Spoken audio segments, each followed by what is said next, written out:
Hello बच्चों, आइए प्रश्न देखते हैं। अभिक्रिया A प्लस बी से C प्लस डी के लिए दर नियम व्यंजक के A द्वारा दिया गया है। अभिक्रिया की दर होगी। विकल्प ए में B की सांद्रता को 2 गुना करने पर 2 गुनी, विकल्प बी में A की सांद्रता को आधा करने पर आधी, विकल्प सी में अभिक्रिया का ताप बढ़ने पर घटती है, विकल्प डी में सांद्रण या ताप में किसी परिवर्तन द्वारा अप्रभावित होती है। मुख्य अवधारणा: किसी अभिक्रिया के लिए अभिक्रिया की दर R बराबर दर स्थिरांक K व सांद्रता पद के गुणनफल के तुल्य होती है। R बराबर होता है K और सांद्रता के गुणनफल के बराबर होता है, जहाँ सांद्रता की घातांक n अभिक्रिया की कोटि कहलाती है। K दर स्थिरांक होता है। दर स्थिरांक, यहाँ पर सांद्रता अभिकारक की सांद्रता होती है और अभिकारक की वह सांद्रता जिससे अभिक्रिया की दर प्रभावित होती है। तो हमें एक अभिक्रिया A प्लस बी से C प्लस डी का निर्माण दिया गया है। इस अभिक्रिया के लिए दर नियम R बराबर K A दिया गया है। तो यहाँ पर हम देख सकते हैं कि अभिक्रिया की दर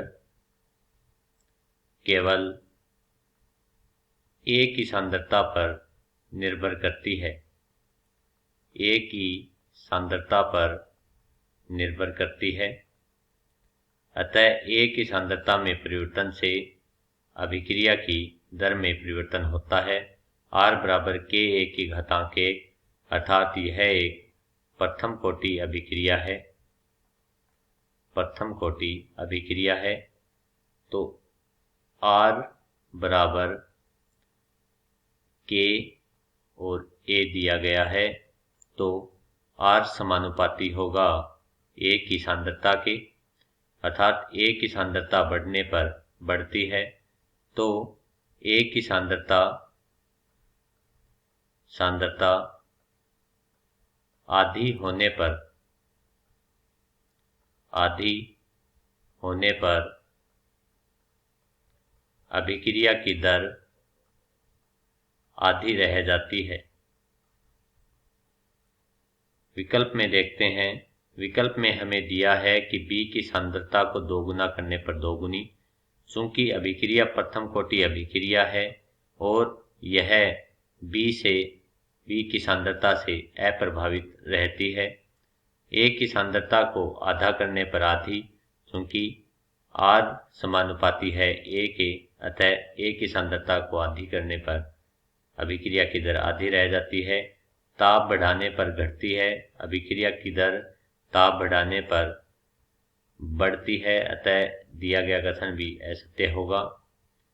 सांद्रण या ताप में किसी परिवर्तन द्वारा अप्रभावित होती है, क्योंकि R समानुपाती A होता है।